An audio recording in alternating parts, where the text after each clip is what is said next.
as well as familiar faces.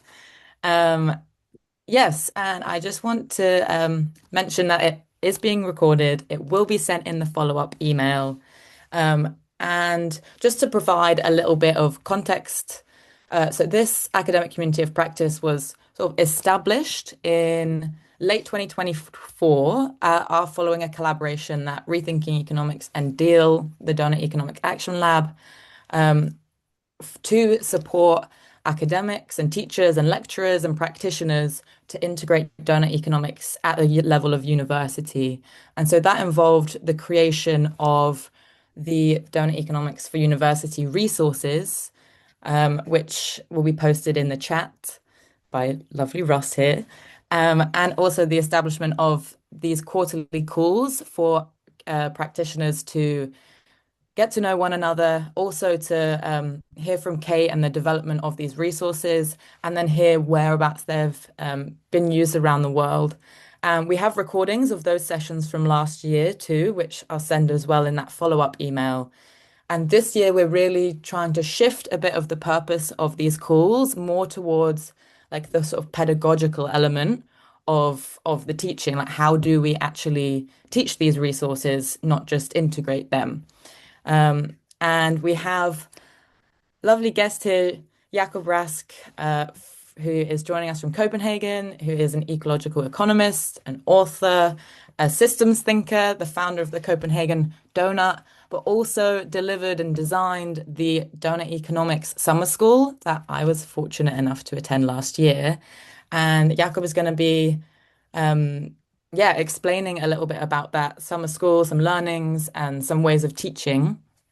And so I'm going to pass on to Jakob to explain a little bit more about that, and we'll have a kind of to and fro of us asking questions, and then there'll be opportunity for everybody to ask any questions.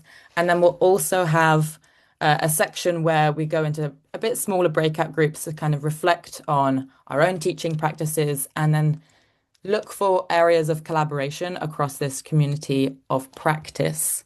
And so with that, I will pass to Jakob to first explain a little bit of the background and the context to the Doughnut Economics Summer School. And of course, please, if you have questions, put them in the chat or put your hand up. They're most welcome. So yes, I'll pass over to you, Jakob, and you can introduce yourself as well. Thanks, Gemma. And I think in a moment you can show the video, but before we do that, I'll just introduce who I am. So I'm Jacob. I grew up in Copenhagen. This is where I'm from, and I work, as Gemma said, in terms of Doughnut Economics. I've been involved in setting up the Copenhagen Initiative and involved in the work of getting the city administration in Copenhagen to report on the planetary boundaries on the Doughnut framework a few years ago. I also studied economics, coming from the natural sciences, but moving towards economics because, as Kate says in her book, economics is the mother tongue of public policy, and I wanted to work on climate and ecological issues as a student, and so I slowly realized that the reasons that we're overshooting planetary boundaries and the reasons we have climate change actually has to do with the way we've structured our economy. So the way I thought about it was that we describe climate change and inequality as problems, but really they're symptoms of the economic systems that we have inherited. So I studied economics, and I had to go to England to study economics with Kate as one of the teachers, because in Denmark we do not have a program in ecological economics. We only have mainstream neoclassical economics. So now I'm delighted that I had to leave my country to study, because I had the fortune of meeting lots of interesting teachers and students. This was in the aftermath of the economic crisis in 2008, which meant that I arrived in England just in time for the sort of student rebellion, which also became Rethinking Economics, of course, which I think is the perfect environment for a university student, because it actually, at critical junctures, you have to think and you have to think critically. So I think I was very lucky to study at that time. So that's sort of the background. And then, as Gemma said, I think this was 1 or 2 years ago, Rethinking Economics launched this course in Oxford, which is Kate's local university, and I helped her giving feedback on the materials. And when I saw it, I could really see the potential of using that materials beyond. So I started brewing on the idea of doing a similar thing here in Copenhagen, looking sort of translating also to local context and looking more at built environment and design, regenerative design, which is the field I work in. And then last summer we actually we did a whole week-long course in calling it the Doughnut Economics Summer School. Do you want to show some of the images? We made a video to show what we did. Do you want to show that, or do you have another question before we go on? Let's kick off with the video. Yeah. Okay. As you can see, this is me teaching, Kate introducing, talking about the why. And the way we said, why are we doing this? It was that the time for economic transformation is now. So as I said, we as students have inherited economic theories and structures that are fueling the rise of a global 1% and driving us towards climate breakdown. So we urgently need better economic thinking and practice. And then we structured it in 2 parts. So one week-long course, and then a second part, which was a Copenhagen Doughnut Economics Circus in City Hall, leading up to a municipal election we just had, to kind of invite all citizens from Copenhagen and elsewhere into the room to discuss what would it actually look like, taste like, feel like, if we after this election began aiming towards a safe and just donut economy. This is Inge Røpke, who was a professor in ecological economics, now retired. So it's not true that you can't study it, but she only ever taught engineering students. So you can't study a degree in ecological economics. You can only if you are an engineer, have the luck of being taught by Inge. And this is one of the participants. So it was very important for us to make it not just sort of talking about economics or sort of just in a classical lecture format. So what you see here is a deep time walk where all the participants are going on a 4.5 kilometers walk to walk through the history of the Earth and life on Earth. It's designed by some deep ecological thinkers in England. Stefan Harding, who was at Schumacher College, who was my teacher, inspired also by Arne Næss, the Norwegian ecological philosopher, and others. So this idea that we need to see the planet in a deep time perspective, which is very much where the planetary boundaries also came from. This is Catherine Richardson, who is one of the Earth system scientists who was responsible for publishing the planetary boundaries papers and in the lead author on the latest update. She's at the University of Copenhagen. These are some of the great Rethinking Economics students who helped out. We wouldn't be able to pull this off if there hadn't been this massive support from the students, because more than 300 people signed up, which was way more than we had expected. So we had to find a bigger room 2 times in a row. And this room is actually the biggest auditorium in the university. That was a delight, but it also meant that it was quite challenging actually to have that kind of face-to-face, more conversational, pedagogical style that we had planned, just because of the scale. So this is one of the games that we did, a game of Jenga. I can go more into that if you're interested, but I think I'll take a question. Now I've said a little bit. What will be most interesting for me to talk about, Gemma and Ross. I think building on what you've just said about the Jenga, one noticeable part of the week was the sort of the games that were used as part of the pedagogical approach. So a little bit about the learning choices that were made and why you did them would be really interesting to hear about. Yeah. Um, I mean, there are several reasons why, and I could do a whole talk about it because it's my it's sort of my second passion. The main reason is that it's fun, and I think especially dealing with these serious subjects and quite sometimes quite depressive themes, it's also important to create a learning environment where you have fun. And what's fun about games, if you sort of are interested in the literature, one of the things that sort of separates games from other learning modes is the very high level of agency. And I especially like to design games where everyone is involved at the same time and where there is an element of uncertainty and risk. So I call them systems games, which is drawing on Dennis Meadows, one of the authors to Limits to Growth, who also wrote books on games and who is a big game designer. I had the Jenga game actually was inspired by an idea that he had that I talked with him about. He uses marshmallows and spaghetti, but I decided to use Jenga. Yeah, so there is a sense of agency that you get from all being involved, which actually mimics more real life. So systems games in particular are designed to sort of reveal, you can use them to reveal your individual or your group's unconscious way of interacting or solving problems. So in the Jenga game, I said there are three goals: build the highest possible self-supporting sustainable tower. And then most people usually aim for highest possible because that's a simple metric, whereas sustainable, as we know, is open to interpretation, not clearly defined, not generally understood. And so one of the purposes of that game was to kind of expose that mental model.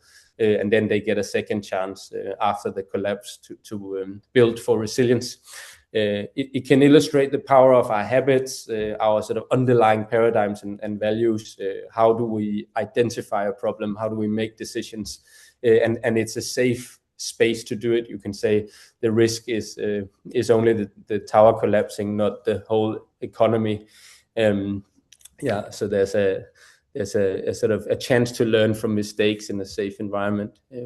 Yeah, there's a rich, really interesting literature also how a lot of this stuff actually came out of military strategic games, because they understand that it's a good idea to kind of simulate and practice. A lot of the early computer games also came out of this. SimCity, for example, is based on a book by Jay Forrester, who was the sort of the systems thinker behind the Limits to Growth model. He also worked on computing, and he wrote a book called Urban Dynamics, which the students who created SimCity, they read and wanted to turn into a game. So there's yeah, but I think that the main point is that it's more engaging, and actually thus you learn more. There is this proverb, tell me and I'll forget, show me and I'll understand, show me and I'll I don't know, and then and then involve me and I'll understand. I think show me and I'll remember. That's it. Yeah, as you can hear, I didn't remember. Yeah, Great, thank you. Yeah, learning by doing. It's also yeah, like Paulo Freire-esque. yeah. Um, Well, that's also a great Paulo Freire and the forum theater, we call it. What's the theater of the oppressed? Well, it's a huge inspiration as well in this. There's some great books on games. Yeah, by that community. Yeah. Great. Thank you. And then the other question I had was about who was participating in the summer school. There are a couple of us that actually went on it, and we can speak to kind of like the diversity that existed in the participants. Like some people were students, some people were professionals, some people I assume were also uh, lecturers, teachers as well. And Mm. how did that impact the learning? Yeah, really good question, and that was one of the challenges and surprises was the diversity of people who signed up for this.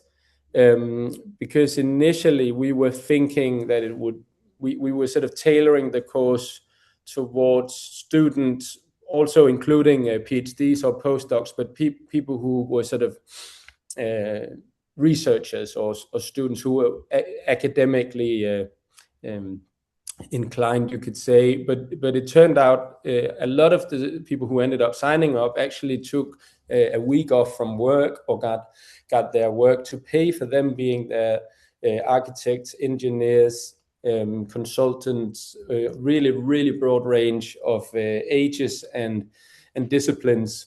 And so I think partly that speaks to the interest in this among a very broad range of people, and it of course it challenged that sort of original way the course was sort of created, and when Kate wrote Doughnut Economics, the idea was that it was, you know, an econ 101 curriculum, so it's sort of set up like that.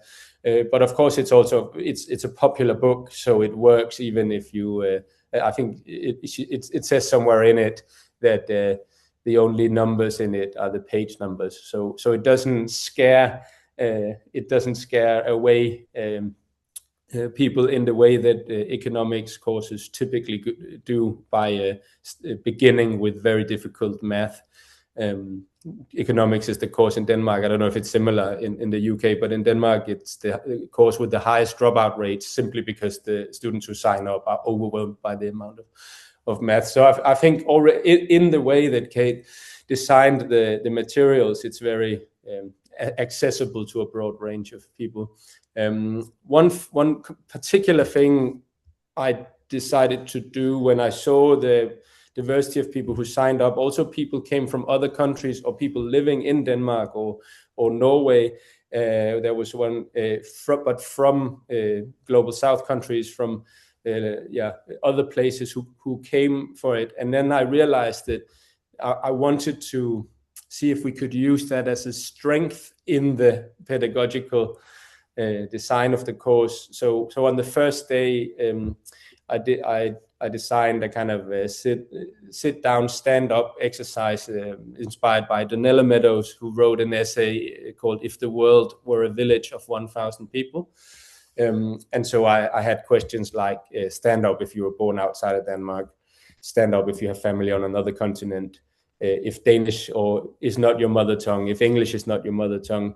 And then I'd written an updated version of this essay that she did, where the idea is to show what the world actually looks like. Because I think from a Danish perspective or a UK perspective, actually often our sort of mental image of the world is extremely skewed, and we sort of tend to think that we are the norm, whereas actually, of course, we're the outliers in terms of material production and consumption and luxury and so on. So that was one of the ways we did it, and I think I mean, some of the participants are here, so you'll have to ask them, but I had a sense that it worked in terms of actually bringing out the diversity as a strength, which I always find it really difficult when I also teach Introduction to Economics at Danish University in Danish.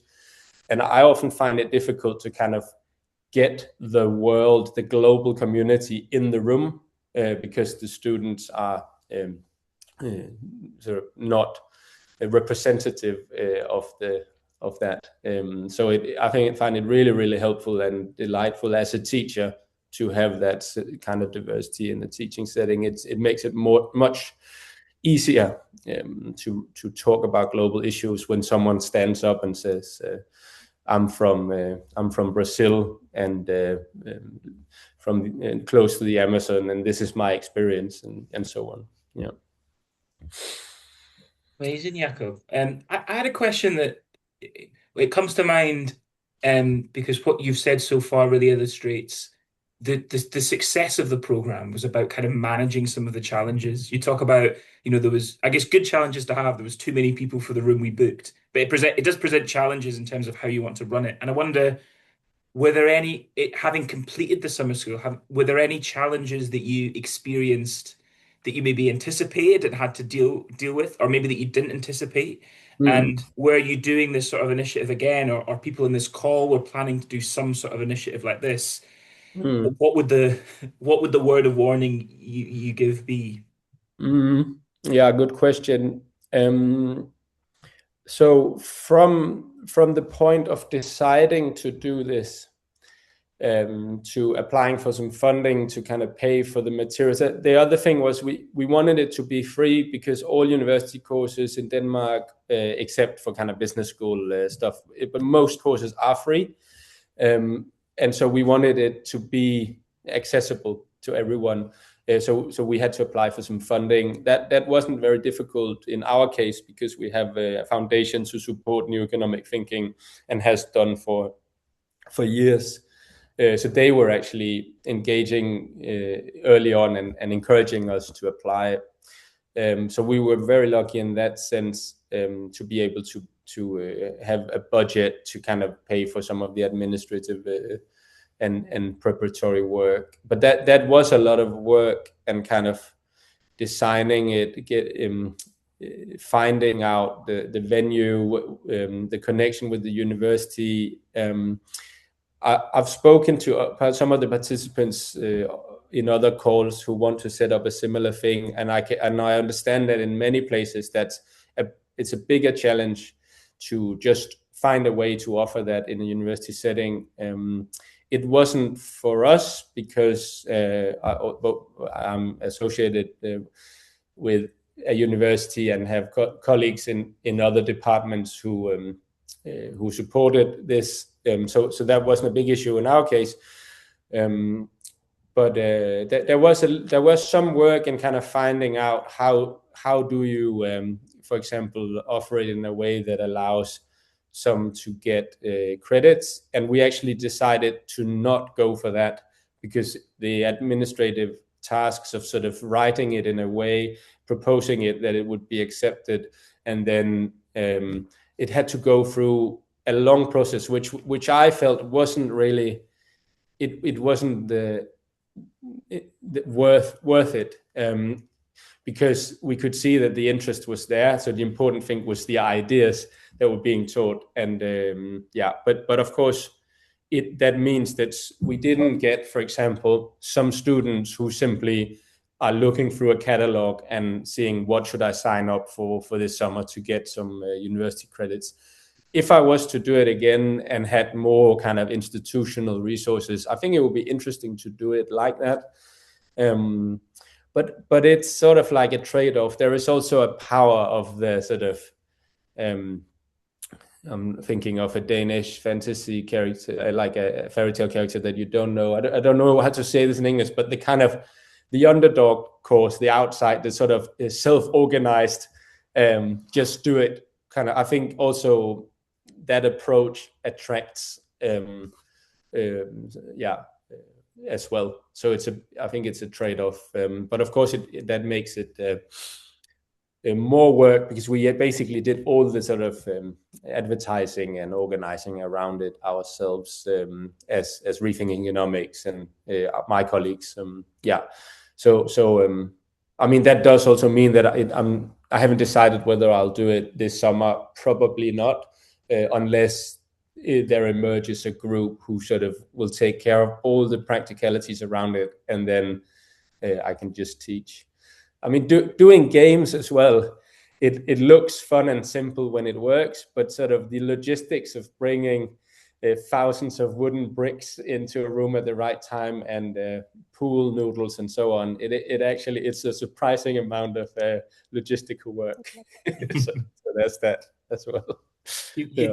you you touch on an interesting point that I was actually going to ask, but you kind of answered the question about Yeah. kind of examination and credit bearing and kind of to what extent you kind of dance to the tune of the bureaucratic machine that is the university, and to what Yeah. extent you kind of sacrifice how the course work, like the kind of not the purity of the course. We're not kind of purity merchants, but kind of how that can be quite challenging. But I Yeah. want to, and maybe that's something we can really engage with in the Q&A. I saw someone in the chat. Was it Arnold? You've been up till the early hours trying to remove examinations from your course. It's a really interesting conversation, particularly I think when we're doing a course that doesn't engage with as much the kind of language of maths and equations, and that sends Yeah. university administrations into a bit of a tailspin. But I kind of want to, as much as my dulcet tones, Gemma's and Jacob's, hopefully are soothing. It'd be interesting to hear from some of you, some of the questions that have come out through that. There was some that came in the chat. I think someone asked about whether it was being run this year, and you've answered that, Jacob. Um, Perhaps. Perhaps watch this space. There was a question from the chat. Is there a repository of games somewhere in the Deal website? There is something. I don't know if it's exactly what you've talked about, Jakob, but maybe we could share some of that. Yeah, I actually think it's quite extensive, and I put the particular donut themed games I've written up and put on the Deal platform. Like there's a hula hoop based game. I think Rob Shorter, who's the arts lead, called it the donut game. But if you search hula hoop, you can find it. And so yeah, so it's quite extensive. I find the problem with the Deal website is if you don't know what you're looking for, it's quite overwhelming just because there's so much. But if you open doughunuteconomics.org, there is a whole tools section, and you can search for games, and yeah, there's lots to explore. But I think the value of doing something like this is that now you can recommend one or two. There are some games that I designed which I've not written down, which are just in my mind. Yeah, but I think I've promised after this I'll try and collect whatever I have and I'll send it to you so it can be sent out. But the Deal website is really good on that. And then I mentioned the Systems Thinking Playbook by Dennis Meadows and Linda Booth Sweeney, and there's also a climate edition of that called the System Thinking Playbook for Climate Change, which is really good. Yeah, there's quite a lively game design community in the Doughnut Economics space. There are some events that you can find on that site as well happening throughout this year. Some gatherings, lots of board games emerging. Yeah. I'm more interested in the kind of interactive, I call them like systems games, but the participatory ones, because the kind of settings of where I give a lot of talks or public presentations where maybe you only have 5 or 10 minutes to get an idea through, and the board games typically take at least an hour. Yeah. Amazing. I wonder if there are any other questions from participants, and you can put it in the chat, or you can raise your hand, and I can invite you up to the digital stage. Those questions can be about kind of broadly about the work that we're doing. It can be bringing any challenges you're experiencing in your work, but bringing this to your course or your university or your institution, or any specific questions to Jakob about the running of what I hear was like a really just amazing uh, learning experience of the Doughnut Economics Summer School. While we wait for another question, can I just say on your point around exams and curriculum, it was actually a more conscious choice to at the end not do it, but we went back and forth on it. But there is so I used to teach at a kind of educational school that really only exists in Scandinavia. One in Germany called folk high schools, and one of the principles of that is no exams, either to get in or when you leave. And so for years that was the norm for me, and I've really experienced the huge benefits in terms of the sort of psychological security that gives the students. And I think I'm just generally on the balance. I think what you gain from that level of real interest in the subject and psychological security far outweighs. Of course, it is a cost that you're then not able to get university credits, but yeah, so it was a conscious decision, and I think depending on the goal of doing a course like that, it's worthwhile considering whether it's even yeah, if it's worthwhile to kind of pursue a more so exams based approach. Yeah. No, Well, totally appreciate. yeah, I realize that it's a privilege to be able to not do it as well. Yeah. So we've got two questions. Mirav, is it all right if I invite you to the stage, and I'll also do the same for Kevin, and we'll just take both questions together, and then Mm. so I can So add I you. have to pick one then. Sorry. Thanks so much, Jacob, and thanks Rethinking Economics folks for organizing. This is great. What a wonderful opportunity. I've been teaching Doughnut Economics material for a few years now, since before it actually came out as structured material. This is stuff that I kind of put together. And this past term, I taught it 4 different classes, taught Doughnut Economics in 4 different classes to different audiences, which was a bit of a mind. Uh, I'll keep my language clean, but it was quite difficult because you were teaching it to students studying business, second degree, and to undergrads and general studies, and it was so. I have too many questions, but if I have to pick one, I would ask, well,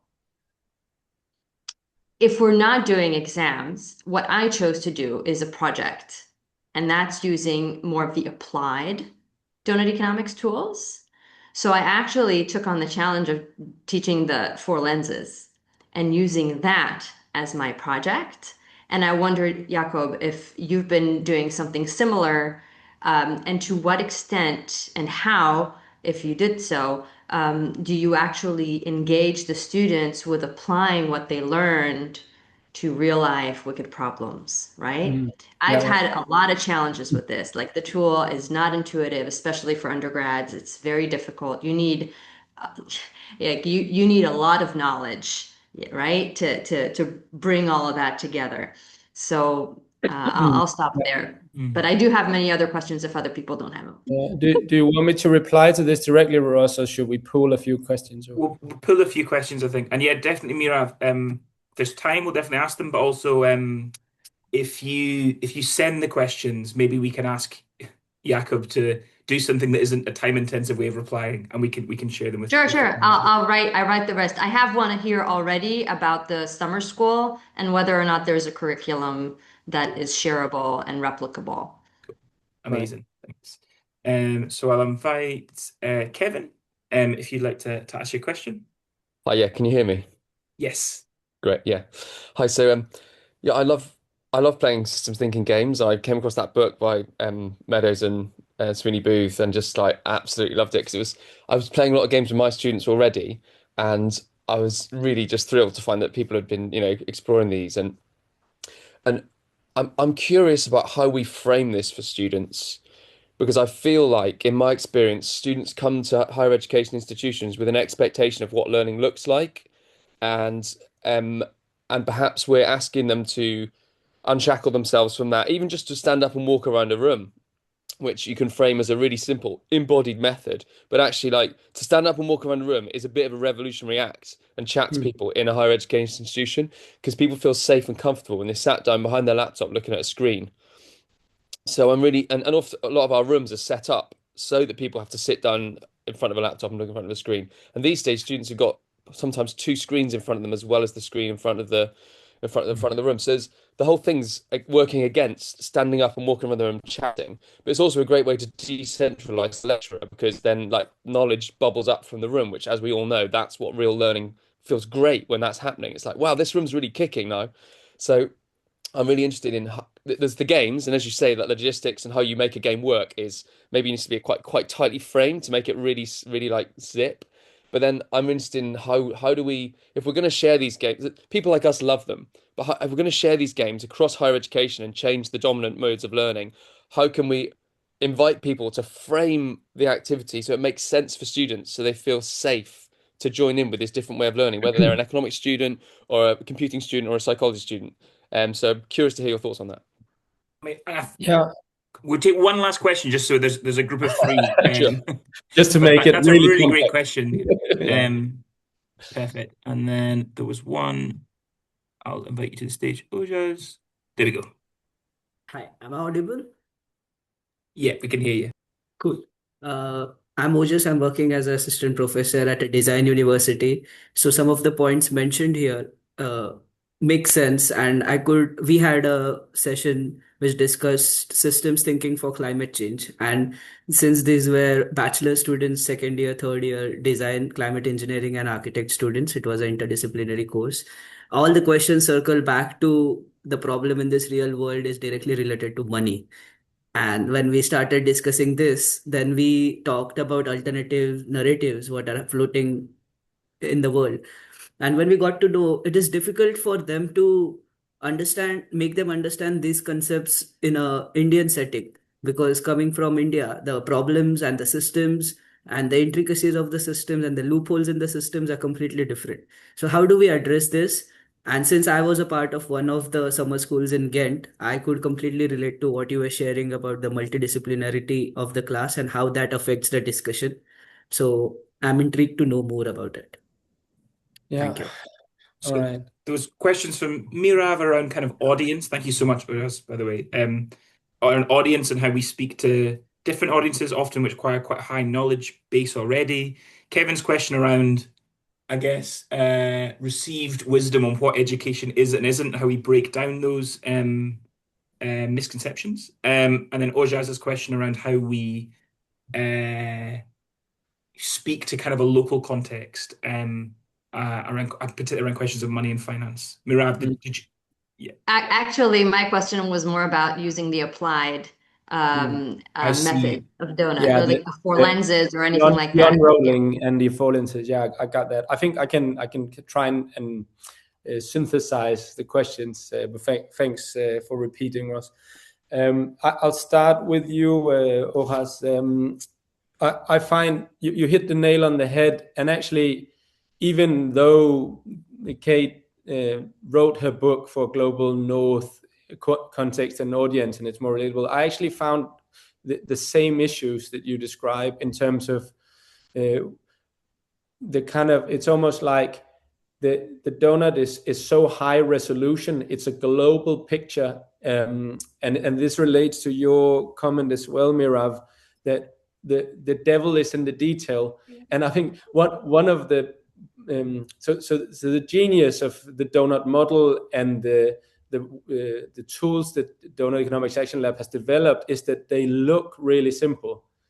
That's why it sort of communicates and spreads like a wildfire. But actually, like you say, when you start to think about what would it mean to respect all 9 planetary boundaries and all 12 social dimensions and so on, of course you need all disciplines. You engage in all the sciences. And it's questions of ethics, values. So really you're asking every question at once. And so that's a challenge here as well. That's one of the reasons we decided, we called it the Copenhagen Doughnut Summer School for thriving places. And we had every session or every principle, we had a sort of a day on every principle. And we invited a guest speaker to try and put it into context of an architectural practice, an ethicist, bioethicist, talking about what does philosophy and ethics tell us we ought to do, which is a very different question from what science tells us we are doing, or we can do from an engineering point of view, and so on. So I sometimes, when I have to explain what I'm working on, I explain the Doughnut as it's economics including ethics and physics, which also is a stab at what is mainstream economics then, if it isn't based on physics and doesn't concern ethics. But that's basically, yeah. So I'm not sure I've really solved it with this summer school. But I think the approach that we took was to try and find as many local examples as possible. So I also showed lots of examples of local enterprises, of policies that the local municipality is pursuing. So to try and put it in context, and that's sort of that. I mean, as you say, the money question, the economics is actually the most interesting but also difficult part of it. And in a way, the way I see that what Doughnut Economics tries to do is to start by actually changing the scope of what economics is about. That's already a huge task. So that's why it feels like zooming out. And what I think the stage what we're at now as a global community of educators and practitioners is to start saying, so what does it mean when we zoom in at this particular place? And that will be different from India to Denmark. In terms of the sort of what education is and isn't, and creating that sort of safer space for students, can I share a picture? Could you allow me to do that? Because I think it's easier to answer the question by sharing a picture. You should be able to do that now. Robs. Oh no. Oh, well, it's on my end. So there. Okay. Can you see this? Yeah, we can see that. Right. You can see my kids fabricating wooden donuts. Because our budgets were quite small, I had to engage my children in unpaid child labor in order to prepare for the course. So one of the ways, Kevin, we tried to sort of work with that sense of how do you make it safe and to engage was that we had, because we were 300 people, we divided all the participants into one dimension of the donut groups. So there was the climate group, the food group, the housing group, and so on.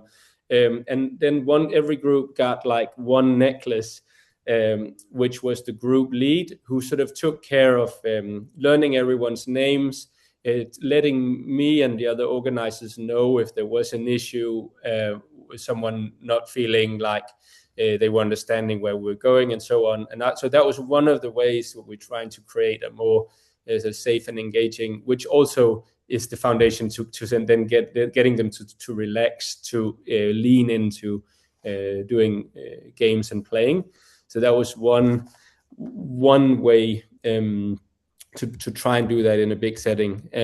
The other was on the first day, because you mentioned screens, I've also found that having computer screens between you and the students is completely detrimental to learning. I also teach in university courses, other courses, and I always ask them to shut down their computer and take notes by hand. Very few people do it, but the ones who do usually come back and say it was the best advice, because you learn a lot more by actually interacting face to face. I think we've completely overemphasized the value of screens in education. So one of the ways we tried to do this was to actually start by saying we gave everyone an acorn and a pencil, and asked everyone to bring a potato. And the idea was that the acorn was sort of for long-term thinking. We wanted to expand this sort of sense of time, so that represented that, and a sort of that ethics.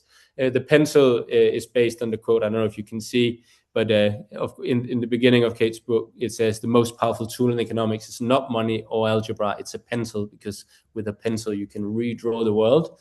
And so the other point of that was to encourage them to draw by hand and draw models. So we had paper and small pencils provided. And the potato was partly to sort of signal this is going to be more silly and playful than what you're used to in university courses. And then we had an exercise where they had to build potato animals representing the new economic animal to replace Homo economicus, and we used it as an introductory to ask people to introduce themselves with a potato, so to talk about their roots. So where do you come from?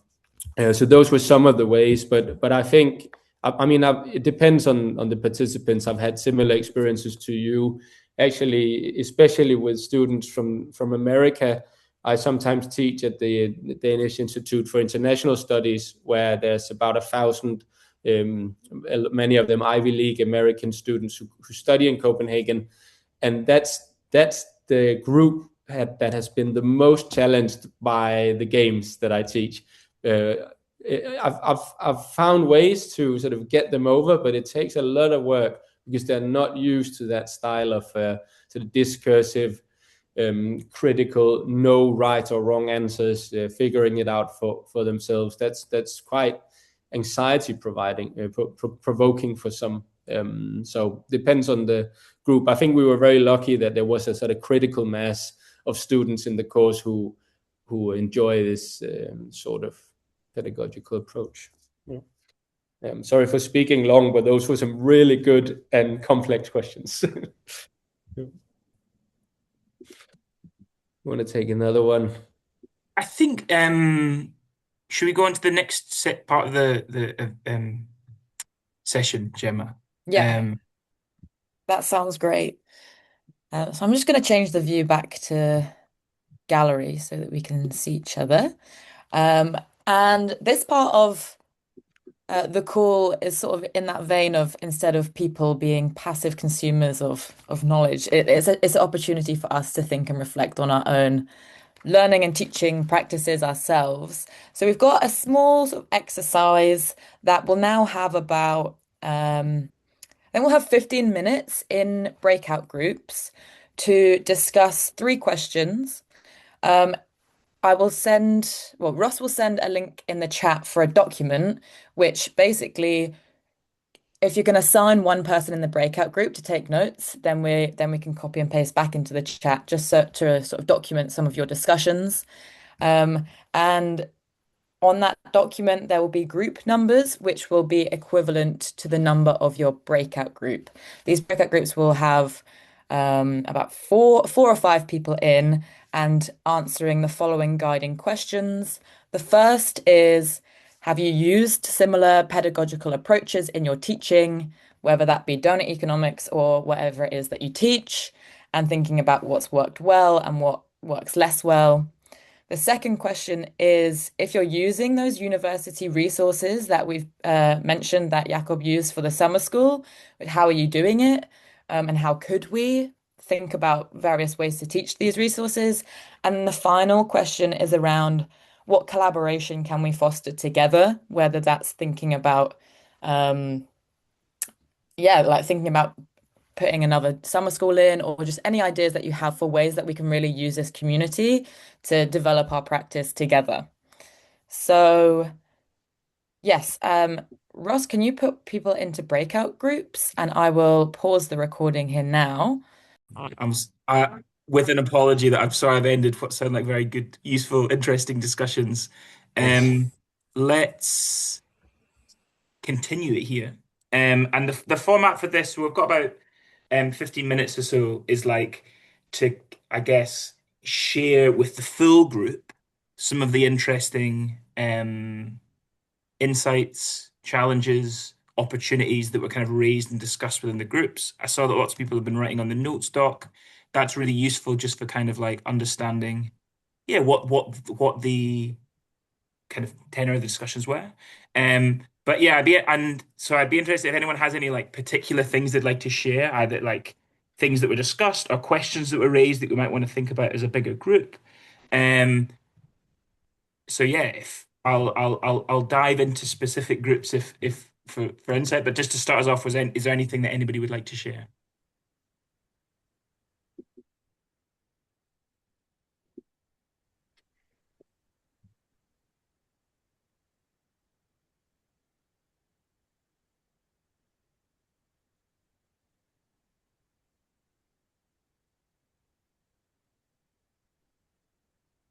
Mira? I'll just say that we got caught off just as we were getting into the real fun weeds of sharing different activities that we do. And I would just love to have the opportunity for this group Hmm. to just come together because sometimes putting it in writing and photos and all I mean that's a hard lift. But if we can just have an hour for people who are interested to come in and just share verbally the kind of stuff that they do just to spark imagination. I think that would be a great idea. Um, I'd be up for that, and I think you've hit the sort of what I could commit to as well, because I'll be happy to talk through the week schedule and then say what we did, and some of them I can then post the links to descriptions, and some could just explain what we did, and you could sort of make your own riff on based on that. Sometimes I also find these games evolve if you sort of hear about how someone did, and then your own imagination kind of fills it in, and then it becomes even better than the original idea. exactly. And there's so many variations, right? I find it hard to write up what I do Yeah. because oh, you can take it this way and you can take it that way and you can do this approach or that approach. And writing it down is just so cumbersome. So it's so much nicer to just have a conversation about it. Yeah. So there is an action there for probably myself and Gemma as the Rethinking Economics Secretariat to have another one of these sessions that's maybe more kind of what would you call it? What would you call it in the game world? Sort of sandbox mode, kind of like really coming in and sharing and building. So look out for that invitation. I guess if there's any that come to mind immediately, please do share them in the chat now. If there's links or they can write them down, that'd be really, really beneficial and useful. Um, I'd be interested to hear some of the comments that people have put down on the notes are much more around kind of some of the challenges that faced. I think group three spoke quite a lot about how um, often the challenge with donut economics is that you're unlearning kind of what was it Kate says, kind of models, thinking for the 19th century with models from the 20th that has no relation to the 21st, shouldn't struggle learning that neoclassical foundations, let alone unlearning them and learning donut economics.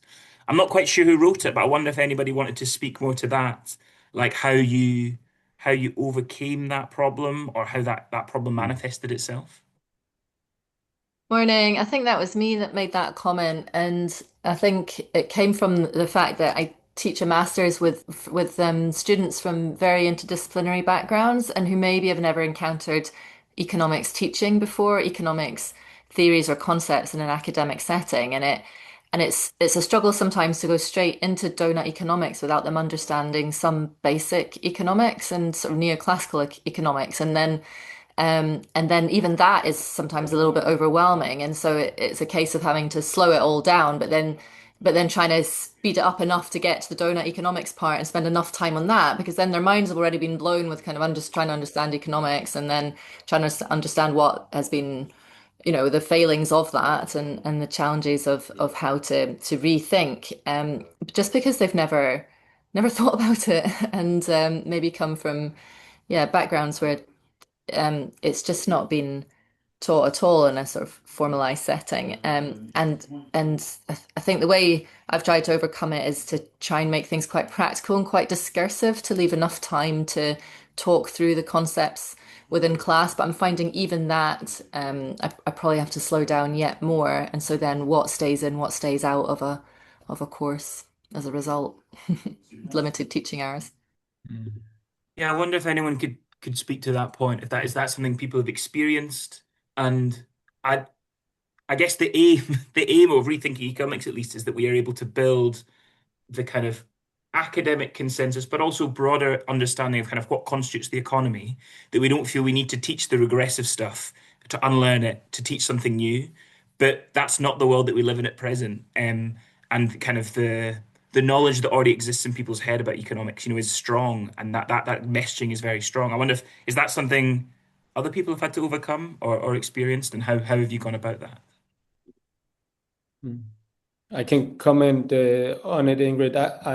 I think Kate actually quotes Keynes in the book, which it was in the general theory of employment, interest, and money. It's something like the difficulty lies not so much in developing new ideas as in escaping from old ones. And I've found it much more tricky to teach students who have been exposed to sort of mainstream economics. I mentioned the engineering students as well. I find that the really live academic communities in ecological economics are typically not in economics institutions. They're in business schools or in engineering colleges or in agricultural colleges, because these are sort of parts of the economy which actually happen in the real world. And so it's sort of assumed that you have to understand material flows and energy and institutions and power and these sort of things to be able to understand it. I posted a link to another ally project, regenerative economics, for secondary schools, which both Kate and I and many others have contributed to, where I think what they did, which was really clever, was they didn't start from sort of critiquing neoclassical economics, but we said, what if we rewrite economics curriculum from the ground up and then introduce what is the economy, what's the markets, what's the household, what's the common. So really skipping that first part. Of course, that doesn't work if you're teaching students who's been exposed to mainstream economics, but it works for secondary schools, I think. More and more, that's the approach that I think will work. It's sort of that, what's that quote about the privileged lick? If I can write the economics textbooks of a nation, I don't care who writes its laws. It's sort of that idea. So that's my reflection. If I can just come back, that's a fantastic resource. Thank you so much for sharing that. I'm just wondering, we have as many students from developing countries as developed countries. Have you found that when you've been teaching this as well? It can be applicable in all contexts. I mean, probably what's lacking, if I was to write an 8th principle in Doughnut Economics, if I was to add something to that book, which is now almost 10 years old, it would be an in-depth chapter on global inequality and sort of as a colonialism. That the part, I don't know if you've seen that the Doughnut was published in Nature journal. Kate and Andrew Fanning, who's at Deal, did a comparison, sort of the historical responsibilities for the overshoot, where they have 3 models showing that the poorest countries actually, if you account historically, have almost stayed within planetary boundaries, whereas it's the 20% richest countries who are responsible. So those perspectives, would have to be in there as well. I find, I mean, the sort of weird thing about mainstream economics is that it's actually the same curriculum across the planet. So whether you're in a developing country or in the global north, it's the same ideas that are taught. Maybe that's a sort of fragility of the system that could be exploited, because these sort of huge systems also are fragile. So once they begin to sort of fall, then it goes quickly. So I don't know, that maybe that's a theory of change. Yeah. We've got a little bit of time left, but we are approaching the close of the session. I wonder if there's any things that people want to bring as a final sort of discussion note before we do kind of closing out and sharing information on the next session. The one thing that I meant to say that I forgot to was that I think, Mirav, you had asked questions about kind of unrolling the donut, and when we did our little facilitators debrief, we probably didn't quite answer it, and that the way that the Copenhagen Doughnut Economics Summer School, there was lots of facilitators privilege and how that was run, and kind of how it wasn't maybe subject to the same restrictions as an undergraduate or master's course within the Byzantine system of the university is. So I think we'll follow up separately on that with just some thoughts, but to let you know that's not neglected. yeah, any final questions or thoughts that we can ask Jacob, ask myself, or Gemma from Rethinking Economics? Oh yeah, Anna, I see your hand raised. So just because this subject about being embedded in territory, that was very active in our group. And as I see, Jakob, and thank you for everything, bringing this, it's funny as a Brazilian to hear, like, it just made me think about the living thoughts that say that when we talk about H2O, trying to explain water, maybe we forget that water is something very fluid. So when Jakob was talking, and I could I could catch something about a mix of regenerative design and Doughnut economic, like embodied in territory. And this is very nice. So I think maybe more than framing global south and global north, but this idea of how can we really embody things in territory and bring everything, games, playing, but bring people from there. And then I just remember that one of the classes I gave when I started, and there were people from lots of different places in Brazil and some from slums. So I started saying, how was the way, the travel from your house until here, this place?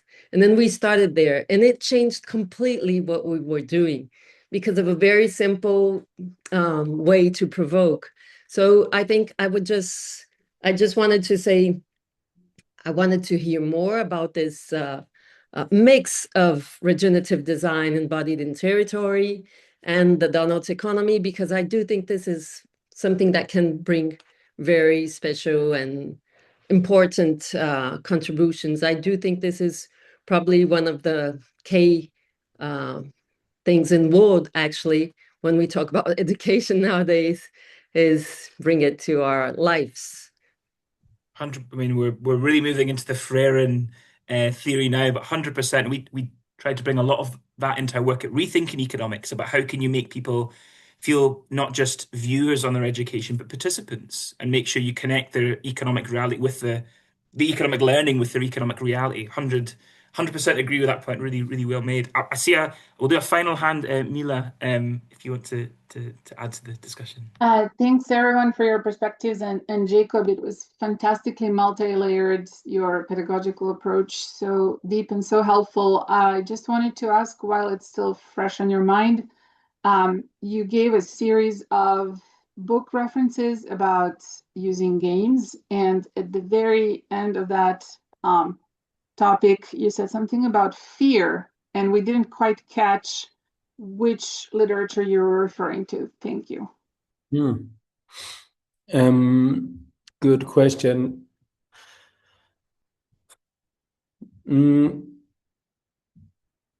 Actually, that was more of a personal experience from teaching both university students, folk high schools. If you ask, I'm sure there's studies on this, maybe you, dear man Ross, maybe you know, but if you ask especially economic students about sort of what they're concerned with, there is a huge fear of failing tests. And so if that, I think that goes pretty much for all university students. I find it the main barrier in teaching right now in undergraduate courses is that the most common question I get, especially when I start talking about planetary boundaries or ethics, or in an economics course, the most common question is, will this be in the exam? And the underlying reason for that, of course, is that there is this sense of, okay, I need to screen out the stuff that I have to remember by heart, and the stuff that is sort of nice to have. And I think that's probably one of the biggest reasons why mainstream economics is failing us, because if you start by bombarding students with difficult math, sort of difficult equations and so on. And there's lots of good quotes about that in Kate's book, about her own economics education, about Yuan Yang, who was one of the co-initiators of the Rethinking Economics movement. That's one of the reasons is if all the time is spent just trying to sort of pass exams and understand this difficult, you sort of don't have the mental capacity to actually think critically about, are these theories a good representation of reality? Does it actually reflect financial, ecological, or social reality, and so on? So there is that sense that if you are afraid of failing a test, then that's actually a huge barrier for learning. So that was what I would, and then of course in practical terms, then if you then invite people to also voice their own opinion, take part in a game, take risks, all these things are that they require a psychologically safe environment, which fear is the sort of the death of spontaneity, joy, play, all the kind of things that we know is the basis of a good education. So that's the kind of, I don't know if this clarifies it. Yeah, right. Yeah, that was what I was getting at. And probably a good note to end on. Hopefully, one that kind of a call to spark joy in our education, and that will reap dividends. I'm going to pass over to Gemma for the kind of final closeout. I guess my final thought would just be we're going to be in touch over the next few weeks to hopefully work with you on a collective but also individual basis to see how kind of the running of the Copenhagen Summer School can hopefully spark some inspiration and motivation to maybe not necessarily do something on that scale, but think about how you can bring it into your learning. So please do reach out and get in touch with us. We're really keen to support and help. And Gemma, over to you for the closeout. Thanks, Ross. Well, first of all, thank you to Jacob for coming and speaking. Really, really appreciate your time. And for everybody here that has participated, it's been lovely to meet you all. And hopefully it's been great for you to meet one another and continue some of the conversations that you've been having. And to reiterate, we will be in touch, particularly around that session around games. But I'd also encourage, if you have questions for people, just to reach out to them and strengthen that community that we're creating here. So if there's been a lot of resources going through the chat, we'll try and accumulate them. If you have any announcements as well of your own work, please do send them, and then we'll pop that in the follow-up email along with the recording and some of the notes from Jacob. And yeah, just to say that the next quarterly call, which will be probably late springtime for us, which will be quick maths, around May. That will be with Carolina from the Doughnut Economics Action Lab. They are the schools and education lead, focusing on transformative educational practices that contribute to regenerative change. And if people are interested in speaking at a session and in speaking more to your practices, then do get in touch as well, and we can arrange that. These are quite fluid sessions. And yes, so we'll follow up with that next date in the upcoming email.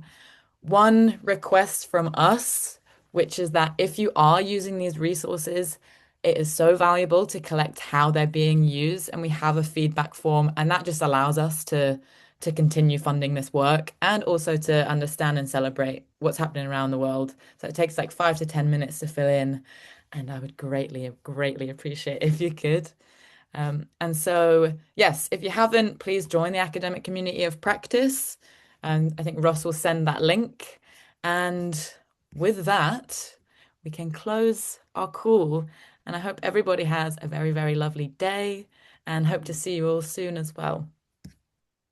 Thank you, everyone. And I've also put my email in the chat, and I hope you can share it. If you want to set up something like that, get in touch, and I'll be happy to support you in that. Bye. Bye. Bye, everyone. Take care. You too. Thanks so much. Thanks, everyone. Thank you. Thank you so much. Yeah, thank